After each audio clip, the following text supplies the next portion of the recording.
All right, it is time to huddle up on this Wednesday. Bob Slovak here with my partner, Jason Alexander. Jason, how you doing today? Only perfect, Bobby. A ladies match play going on at Carlton Woods. Bunch to recap. Great weekend of basketball. I hadn't watched that much basketball since last, I guess, 2 Marches ago.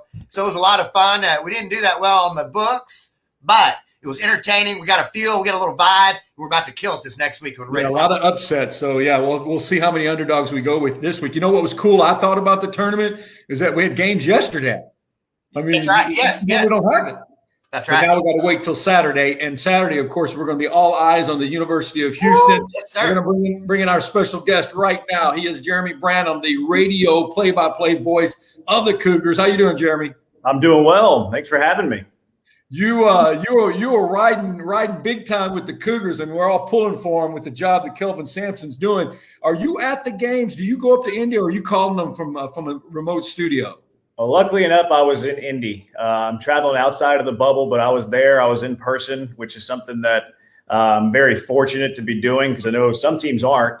And calling them remotely this year it's been a challenge. I love that we're calling games at all based on what we had last year, but happy to be there. As a play-by-play guy, you know this. You kind of feed off the crowd, you feed off the energy, you feed off the excitement of the game. So happy to be there for sure. Awesome. So let's take me back to the last game. And what were you thinking when they were trailing by 10 so late? What were you thinking? Well, I'm not sure I want to tell you what I was thinking when they were I was thinking they had a chance. I was thinking, this is the odds are daunting, if I'm being completely honest with you. The odds are long. But I thought, okay, this is a team that can get stops. This is a team that can put other teams in some scoring droughts, that can get going offensively. We've seen them score points in bunches at times. So I was thinking, get stops. And it didn't come for a while. It took a little while for them to start getting those stops consistently, close the game on the 14-2 run. But that was my mindset. Just get stops. Jeremy, with Bob watching the game, I kind of thought the same thing, but watching the entire game, I still felt like we had the best squad on the floor. It just never quite popped. And when it popped, thank goodness it did, because that would have been disappointing because we were a much better team than Rutgers. Yeah, Sampson said after the game that he didn't feel like they played their best. But good teams win whenever you don't play your best. And they found a way to get it done, the resiliency of this team, just how gritty they are, how tough they are is something that, being in sports for such a long time, those are the teams and the players that are easy to root for. Guys that leave it all out on the floor. Those are the ones you pull for, even in defeat. Those are the ones that make you proud. So I think this team has that. Yeah, and I could tell that the team was pulling some emotion from Dejan Giroux, just him staying on the court with an injury and playing through it. Yeah, I mean, the hip pointer injury is something that I believe if it wasn't season on the line, that it's an injury that probably cost him a week, maybe 2. But the fact that, this could potentially be the last game that he would ever play in his collegiate career. And he said afterwards in the press conference that, look, I wasn't going out that way. Even if we lost, I wasn't going to be on the sidelines. And I mean, you could tell how much pain he was in. The thing that was the most noticeable to me that, even just grabbing his hip, was a pretty good indicator that he was in a lot of pain. But just the fact, him on the defensive end, he's somebody who's a lockdown defender, and all of a sudden Rutgers is going right at him. That was a pretty big indicator, too, that, he wasn't feeling right. He wasn't 100%, obviously. But just to get on the floor, the encouragement that gave to the rest of the guys, that will to win that he talked about, it certainly lifted the Cougars in the round of 32 against Rutgers. I want to get your impressions on freshman Tremont Mark. Now, you've seen 2 great plays in a span of 2 weeks by that young guy out of Dickinson High School. We knew he had talent coming in, but he has stepped it up his freshman year. He is a player. Yeah, I'm really excited about the future that Tremont Mark's going to bring to this program. I think he's going to be the next great player in this program. And like you said, you're seeing the glimpses of that now. He's had an up and down year, if we're being honest. I mean, he got off to such a hot start early. He was scoring like 20 points a game the first few games of the season. Then COVID hit, and he was affected pretty hard by that. It's taken him a little while to get back into the groove of things. But again, a sensational player. And I even said it whenever he had the tip in that you mentioned that tied the game with the tip, and then he hit the clutch free throw to tie it. Said he's got a knack for the big moment. You mentioned the three he hit against Memphis from just inside the half court stripe. that spot there, beating the guy that was supposed to be boxing him out to the rim to get that rebound, to knock it down, then to make the clutch free throw, which free throws were an issue against Rutgers. So he's clutch. I think it's safe to say that. He's a smart player, because I saw what he said after the game, where when the ball swung back around to Dejan, he knew he was driving to the hole, so he just followed him to get a possible rebound, and he got the tip in. That's a heady player right there. Yeah, and the fact that he knew who his defender was too was something that I thought was really smart, because there's not a whole lot of players that know who the guy that is defending them. They might know the number, they might know some things, but usually to be able to pinpoint exactly who the guy was something I thought was really heady too. And this Cougar team is so relentless on the glass. All it takes is 1 nanosecond for you to get beat. And that's what happened to Rutgers. His defender, I think it was Baker at the time, he had his eye on Giroux for 1 nanosecond, which gave Mark that slight edge to get to the rim. And that's all it took. That was the difference of the game. Jason, go ahead. You got something? Well, I was going to ask, don't you think the speed in our backcourt, and I don't watch as much NCAA basketball as do other sports, but the speed in our backcourt, don't you think with the teams left that we've got to be one of the top 3? Our backcourt's very good. I mean, really athletic. You have Quentin Grimes, who's an All-American. I mean, he's one of the best guards in the country and has played himself. And, to being – I've seen him going late first round in some mock drafts. It wouldn't shock me if, his stock continues to rise and maybe he sneaks into the lotto by the time it's all said and done. Dejan Giroux, when he's healthy, I mean, he's about as athletic as it gets. He's long, 6'5". He's super fast. I mean, his defense this year has been one of the best. Why he was the defensive player of the year in the American Conference. Why I think his health is going to be, a huge question mark, a huge storyline going into the Syracuse game, because he is your best defender. And then Marcus Sasser, he might not have the fastest 40 time, but he's shifty, he's quick, side to side. So it's just a good combination of very athletic guards. You're right. All right, let's talk a little bit what is coming up on Saturday evening, game against Syracuse. And how about the coaching matchup? Kelvin Sampson against Jim Boeheim, the two of the all-time best. Who do you think has the edge there, Jeremy?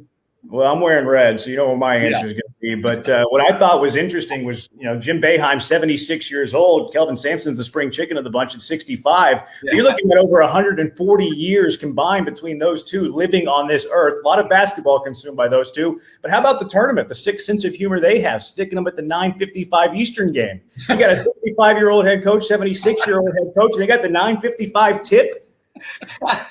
The greatest thing that I saw when I started watching Syracuse over the weekend was that Coach Boeheim has a son, Buddy, on the team. I'm like, man, he's an old father. He's their stud too. He's not the 8th guy off the bench. He's their stud.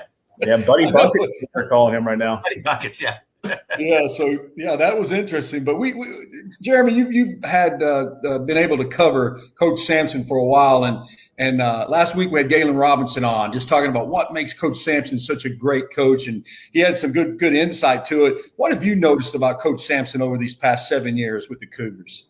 Oh man, he's a basketball savant, to be honest with you, but he also just so wise. He probably doesn't know this, but just, talking to him, whether it's on the TV shows that we do each week or the radio shows, just the life lessons that he tells, it's really left an impression on me. And I guarantee he doesn't know that, but just, the lessons that he teaches is something that I think that his players and really anybody that he's around that really carry with him forever. Like he's able to not only get the most out of them as players, which we see, and that's one of the key pillars of this program is the development that they have, and why you have these juniors and seniors each and every year that develop the way that they do, that maybe weren't the most heralded coming out of high school, but whenever they leave college, they're playing at their absolute best. And I think he does that with them too as men. I know that he's talked a lot about Dejan Giroux and Bryson Gresham and all the stuff that they had in their personal lives whenever they got here and they went through as members of Coach Sampson's program and where they are now. It's really something to, as I kind of watch from afar a bit, still, around, but from afar, is something that is really admirable to watch, and just lucky to be able to tell all their stories. Awesome. Yeah, you said you're wearing Cougar red. You got your hat on. You're a graduate of the University of Houston. Yeah. So what's it like for a graduate of the school to be this close to the ride that they're having right now? I actually thought about this after the Rutgers game a little bit because it was an emotional game. I mean, everybody that's there is cheering. They're all coming up, high-fiving. And, I'd like to consider myself a bit of a professional as well. So it is a little bit hard because you are passionate about, what you're watching and the success that you want the program to have. And then also just watching the players and knowing that everything that they've been through, how hard they work, it really makes you want it as well. So, I mean, I grew up a sports fan. It's, I'm sure that you guys did too. It's why you guys have this show. You've had the careers that you've had. It's why the career that I've had. But, you kind of lose that passion for sports after a certain amount of time. Maybe you don't have those rooting interests that you did when you were young. But this is the one program, the University of Houston athletic program that you still have that burning desire for, which I can't say about, any other sports organization or any other program. So in a way it's challenging, but in a way it's a ride that is unlike any other. It's a high that I think is unlike any other. And it's incredibly fun. Yeah, I'll give you that. I teach a class in the communication school at the University of Houston. It's my first semester teaching, so I'm riding Cougar Red all the way too. I actually was listening to your radio broadcast, Jeremy, and stopped to run into a restaurant to catch the last 3 minutes. And I'm screaming and yelling at the TV, and everybody's looking at me. So much fun. Jeremy, are you going to get to go back up there for the? Yeah, I am.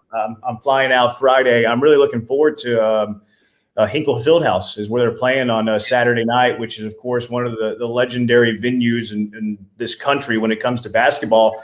I actually drove by there whenever I was up there this past weekend because I just wanted to see what it looked like. I wanted to see the area. I wanted to see Hinkle Fieldhouse up close and personal. And I actually told my wife, I was like, it'd be really cool to see a game here someday. So I'm thrilled that I'm going to be able to go inside of Hinkle. All the stakes that are on the line, too. You have Houston versus Syracuse, which is a blue blood in the college basketball scene. So, a lot of storylines, Hinkle, Syracuse, Sweet 16. I'm looking forward to it. Well, I was looking at some stuff from the Cougs. This has been a while. Like we hadn't been to the Elite Eight since around 84, 83? Right around there. So it's been a while. It was like an old school type matchup. You have Houston, Syracuse, Boeheim, and Sampson. Like it's, I think Saturday prime time. This is going to be over the top. Yeah, it'll be interesting too. Syracuse is a little different than anything that other teams do. With their matchup zone, they kind of extend that zone out to the 3-point line too. Cougars have faced zone this year. They've seen a lot of zone. They've been successful against zone, whether it's Tulsa, Tulane, UCF, but Syracuse is a different animal. They're a different beast with what they do. And Boeheim's won over 900 career games playing this zone. So he's got a lot of different wrinkles. It'll be an interesting matchup with the Cougar offense against that 2-3 zone. And they're coming in hot too. Houston and Syracuse are arguably two of the hottest teams over the last 2 months. So it's somebody's gonna have to cool off. I like the Cougs though. They're -6. I know we're gonna get into this, Bob, but the Cougs are -6. I still think we have more talent. I watched Syracuse this weekend too. I still think we have a little more talent. If Buddy Boeheim just doesn't go bananas, I think we win. I think we win by 7-9.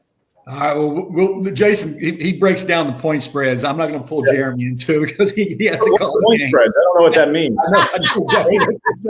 Hey, Jeremy, thank you so much for joining us, man, and best of luck up there in the bubble. And man, go Cougs, man, go Cougs. Check out Jeremy on the play-by-play.